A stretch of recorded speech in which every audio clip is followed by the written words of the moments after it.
हम लोग इससे पहले जो है वो किसके बारे में, लघु बीजाणु ध्वनि के बारे में पढ़े हुए थे। लघु बीजाणु ध्वनि जिसको हम किसके नाम से जान रहे थे, परागकण के नाम से जान रहे थे। नर युग्मक का उससे निर्माण हो रहा था और इससे पहले वाले में हम पढ़ चुके हैं क्लास में कि उसका क्या काम था, क्या कैसे निर्माण हो रहा था, कैसे बनना हो रहा था। आज जो हम लोग चर्चा कर रहे हैं वो चर्चा कर रहे हैं किसके ऊपर, स्त्री केसर। और जैसे ही मन में आया कौन केसर, स्त्री केसर, उसी तरह से मन में तुरंत आ जाता है कौन सी, कौन, याद रखना नर वाला को हम किस नाम से जाने थे, लघु के नाम से, किसके नाम से। और जब मादा के बारे में, स्त्री केसर के बारे में बात करते हैं तो हम उसको किसके नाम से जानते हैं, गुरु बीजाणु ध्वनि के नाम से। किसके नाम से, गुरु बीजाणु ध्वनि के नाम से।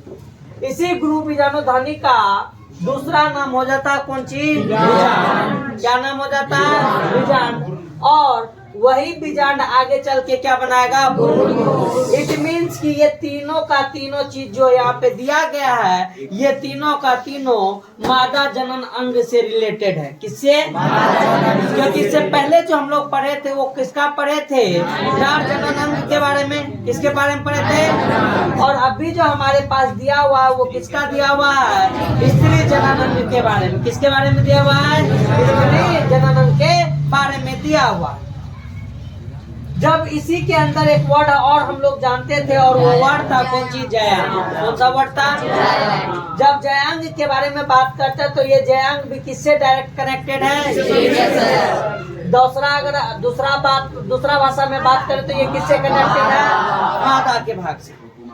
तो जयांग जो वो पुष्प का कैसा जनन का प्रतिनिधित्व करेगा कि नहीं करेगा, करेगा ना।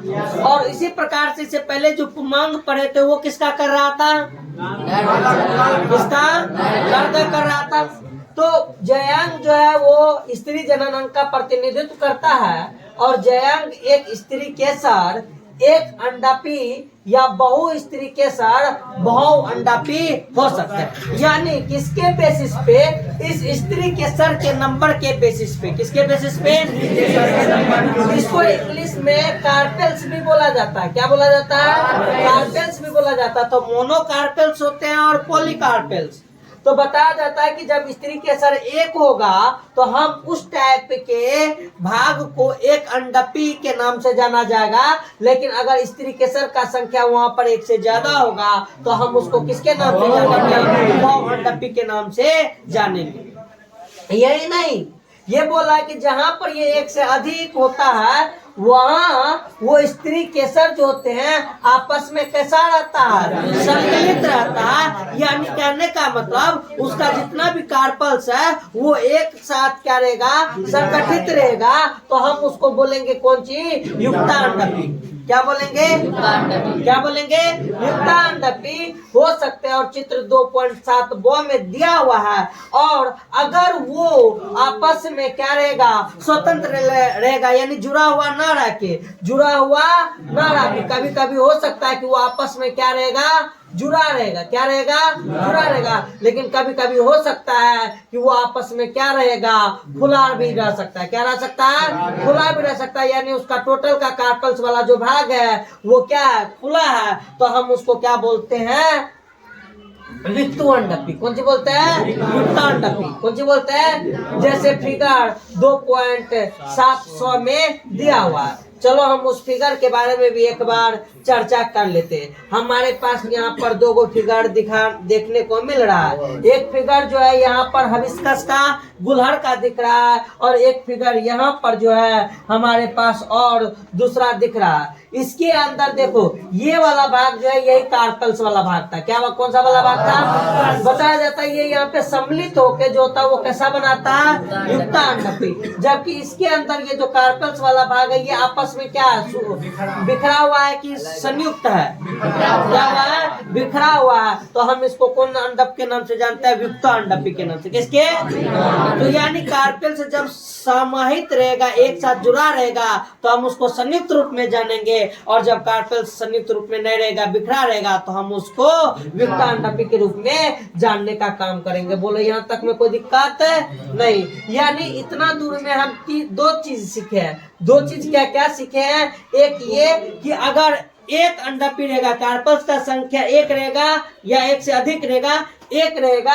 तो हम उसको बोलेंगे एका अंडापी, ज्यादा रहेगा तो हम उसको क्या बोलेंगे? दो अंडापी। ये तो कार्पेल्स का नंबर हुआ, ये कार्पल्स का क्या हुआ? नंबर। लेकिन अगर उसी का वो जो कार्पेल्स है, यानी कहने का मतलब उसका जो भाग है स्त्री केसर का, अगर सब एक साथ जुड़ा रहेगा तो हम उसको किसके नाम से जानेंगे? युक्त अंडापी। और अगर सब फैला रहेगा तो हम उसको किसके नाम से जानेंगे?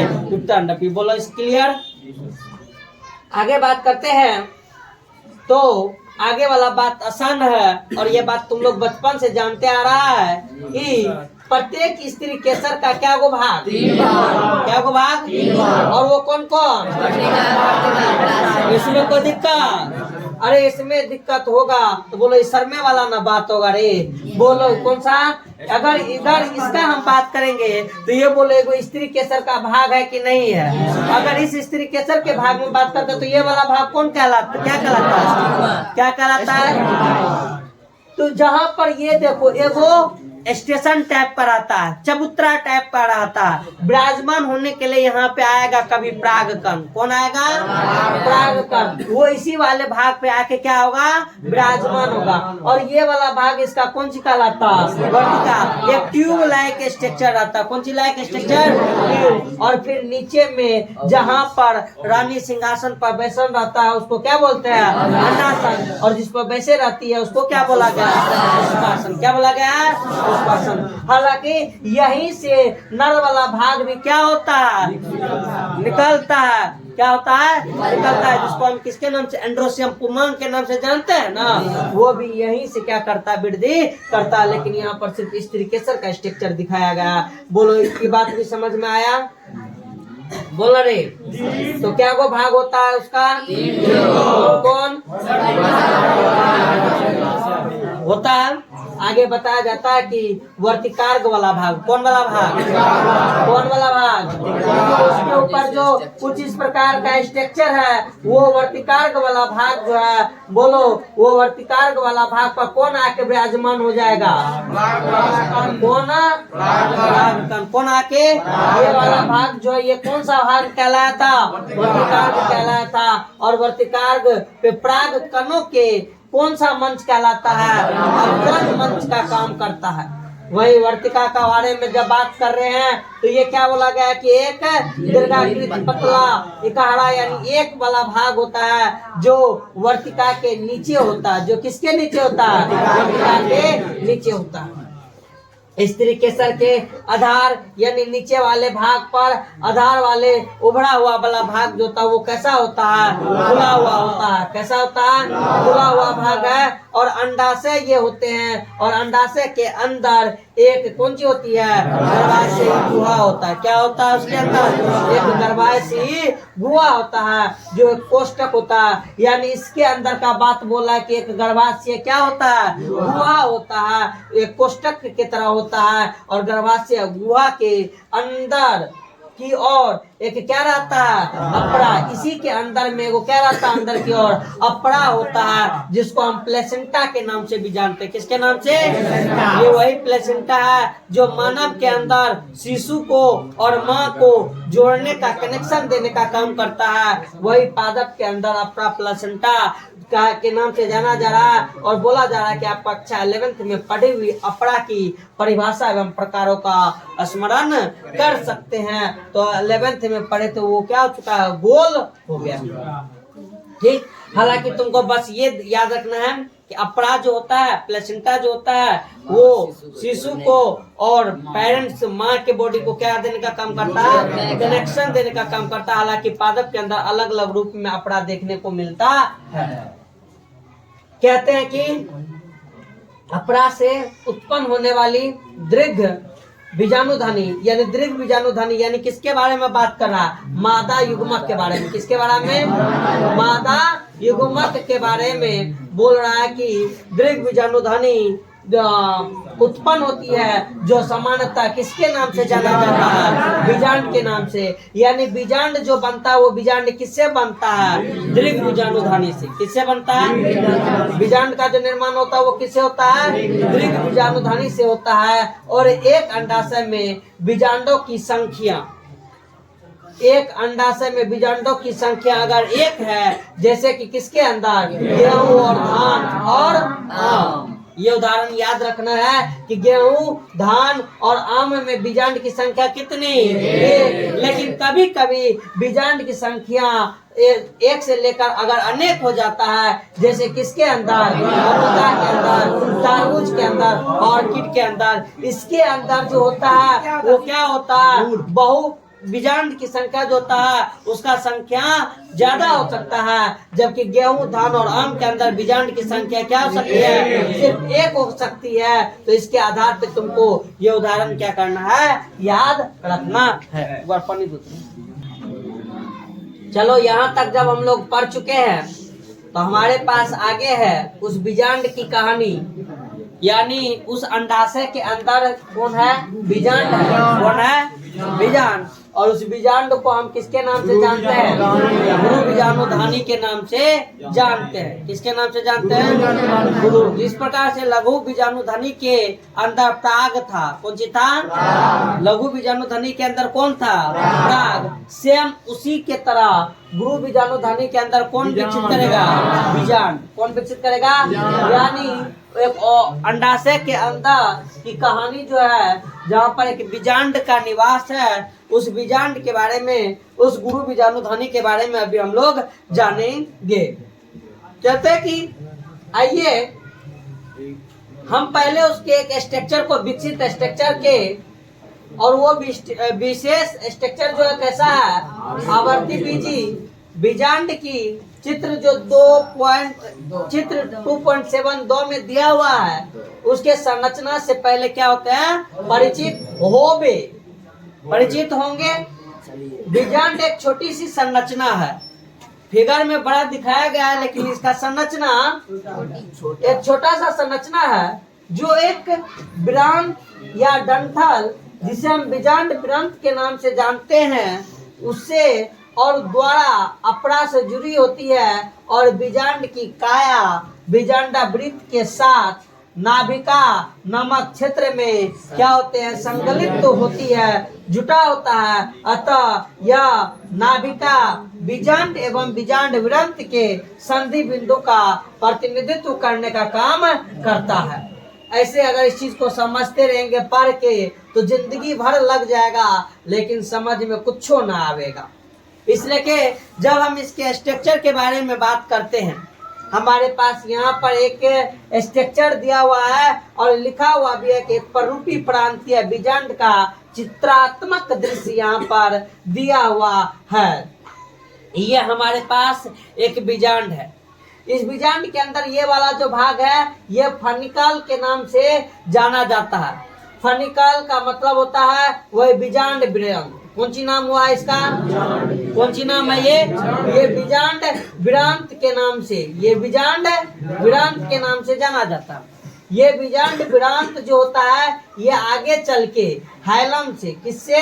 हाइलम से बताया जाता है, जुड़ने का काम करता है। और जहाँ पर ये जो डंठल वाला, किसका वाला भाग? इधर कौन सा वाला भाग हुआ?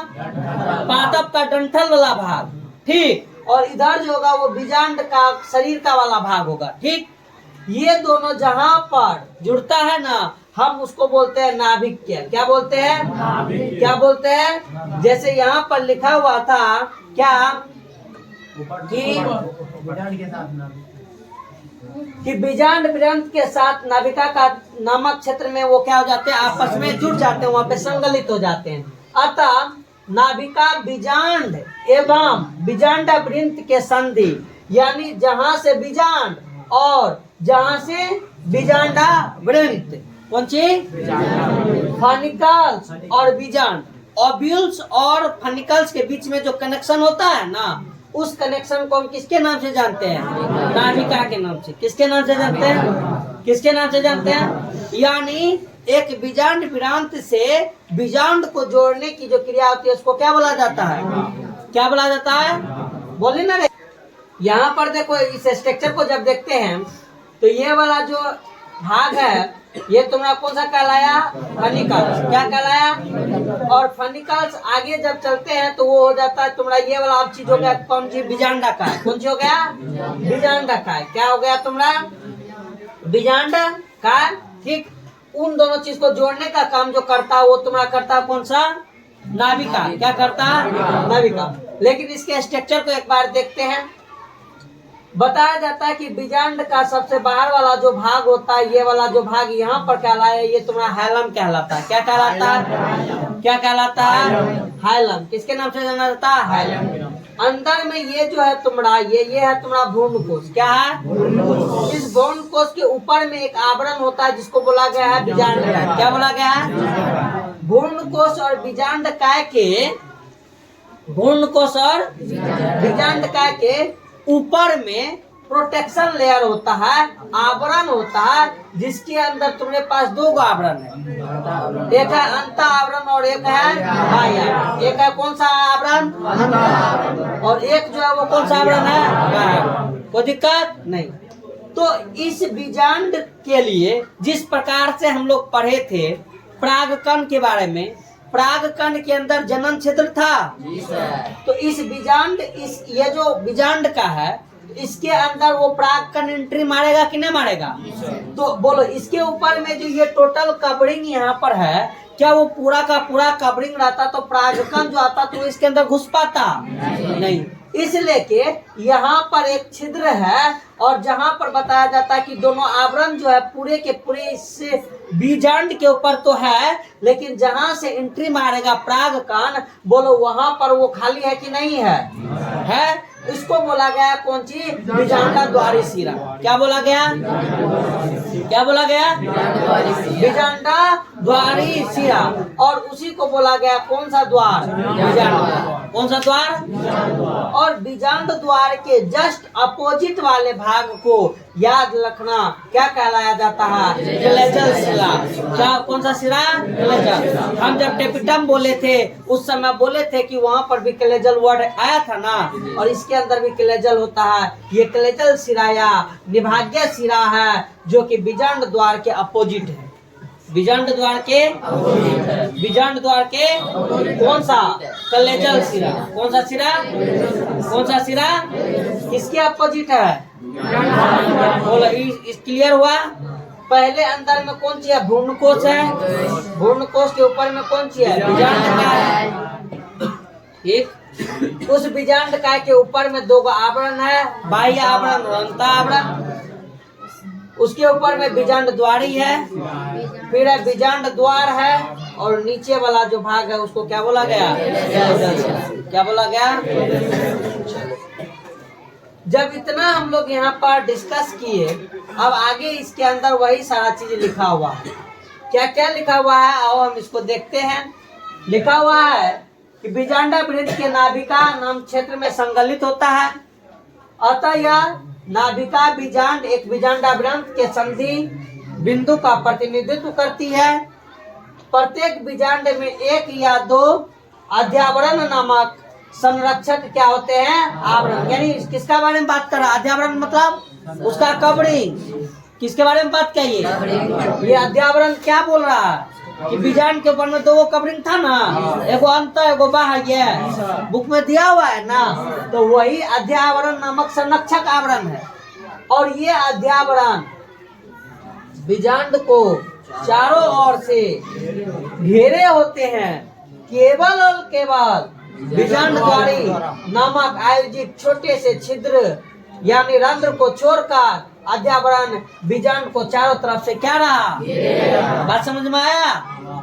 बीजांड द्वारी सिरे के ठीक विपरीत, ऊपर में था ना, उसके ठीक विपरीत इधर कौन सा भाग था? क्लेजल था ना, जिसको निभाग बोला जाता है, होता है, जो बीजांड के आधारी भाग का प्रतिनिधित्व करता है। यानी यहाँ पर बीजांड था तो बीजांड का ये कौन सा वाला भाग कहलाएगा? आधार वाला भाग। कौन वाला भाग? बेस। क्या कहलाता उसका? इसके ऊपर में बीजांड है। जैसे आप लोग का बेस कौन हुआ?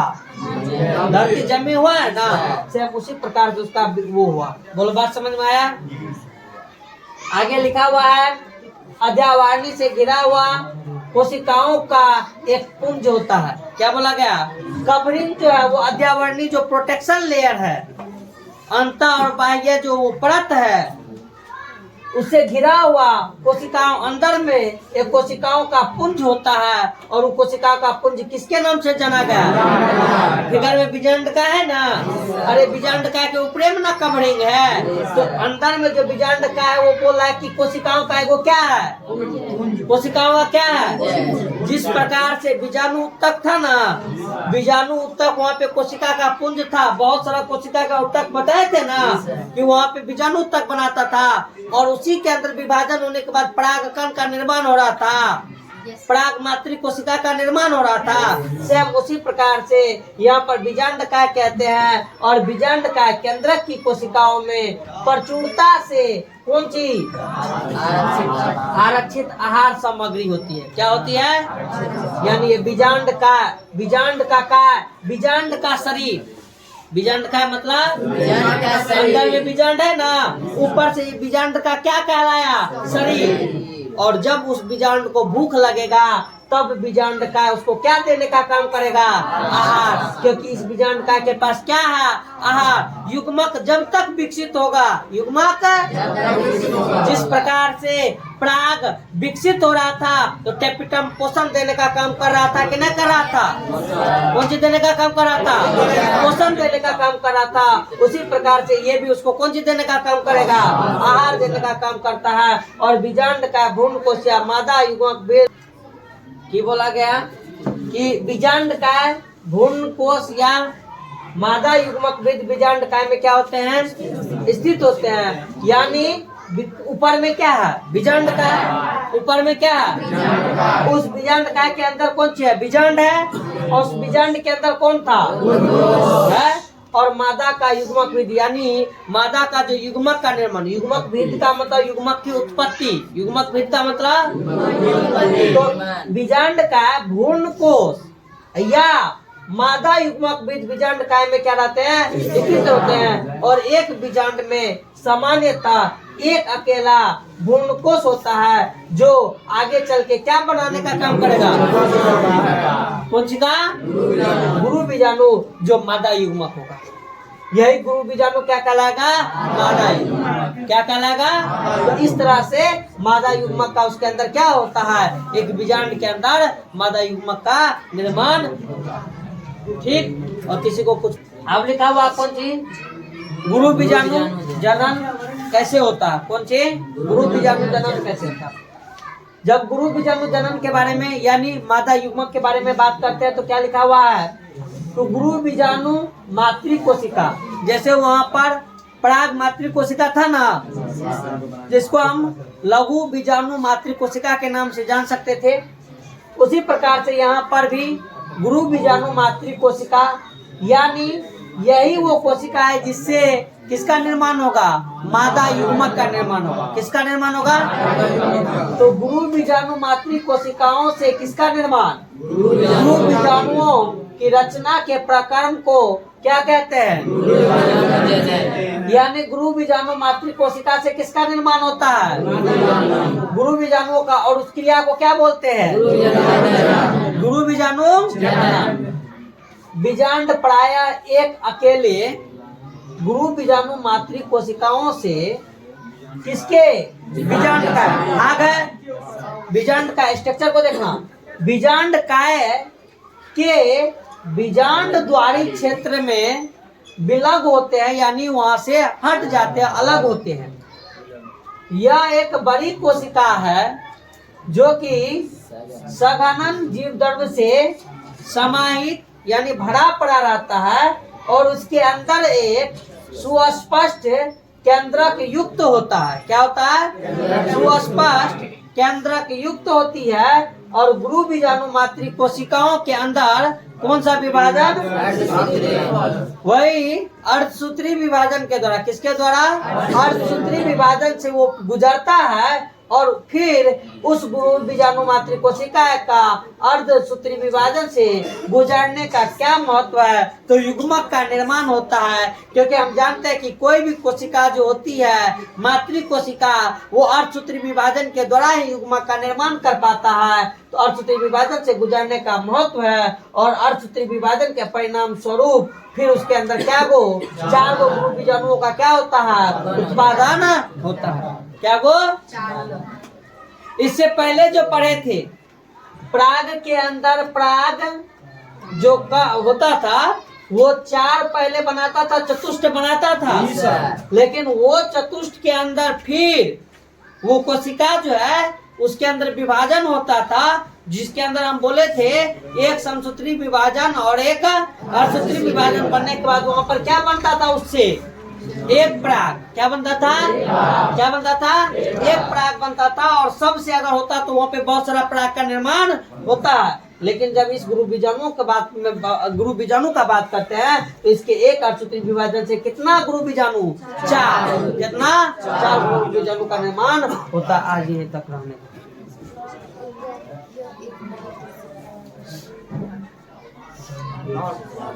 फिर से जोर से बोला कालियो रतरा।